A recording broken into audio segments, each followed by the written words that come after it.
hugasin pa. Ay, kahit itong babaeng ito, ano ang pinagagawa nito? Oh, klaseng nagsisilpo na naman na rin. Nakatapos ng kumain. Iniwan na ang hugasin, oh. Dumi-dumi pa ng lababo, eh. Hindi ba itong babaeng ito? Be! Uy! Wala. Ayaw mamansin. Kaya naman pala bising-busy na lang panonood nung pag-aayos ng buhok. Ano naman itong babaeng ito? Lagi na lang ganyan iniiwan ako kasi inuuna pag sa cellphone eh. Okay naman talaga. Babaeng ito. Lagi na lang ganyan.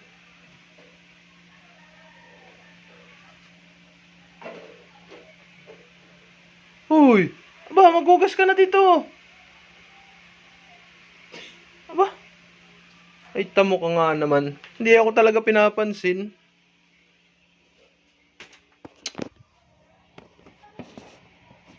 Ayaw mo mamansin, ha? Siguro naman papansinin mo ako.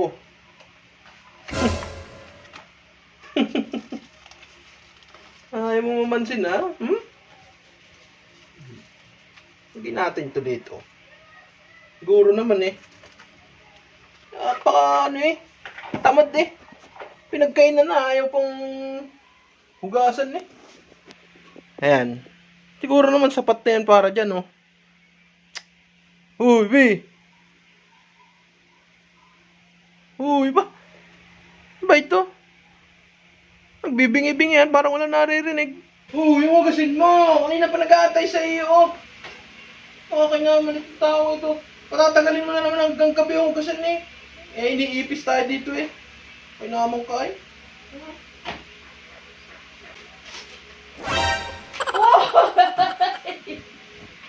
Ang dami na lang. Ano akin na yan? Ano akin na nga yan? Kanina pa kita inuutusan. Ako na yan. Ba't di mo binibulis ako taon-taon dito? May pera ko pala dyan. Umahingi ako sa'yo kanina. Sabi mo wala. Ay naman ka talaga pagdating sa pera. Inuutusan ka maghugas, eh. Ako na yan.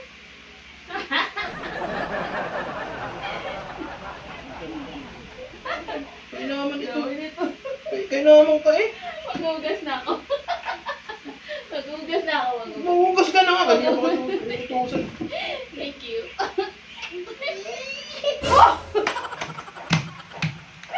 Makakalayo mo nga naman. Swerte talaga. Ito talaga yung nakakasipan. Kung ba naman ganyan eh, di ba? Gagawin mo agad. Bilisan mo na maghugas dyan. Mukha ka talagang pera, eh.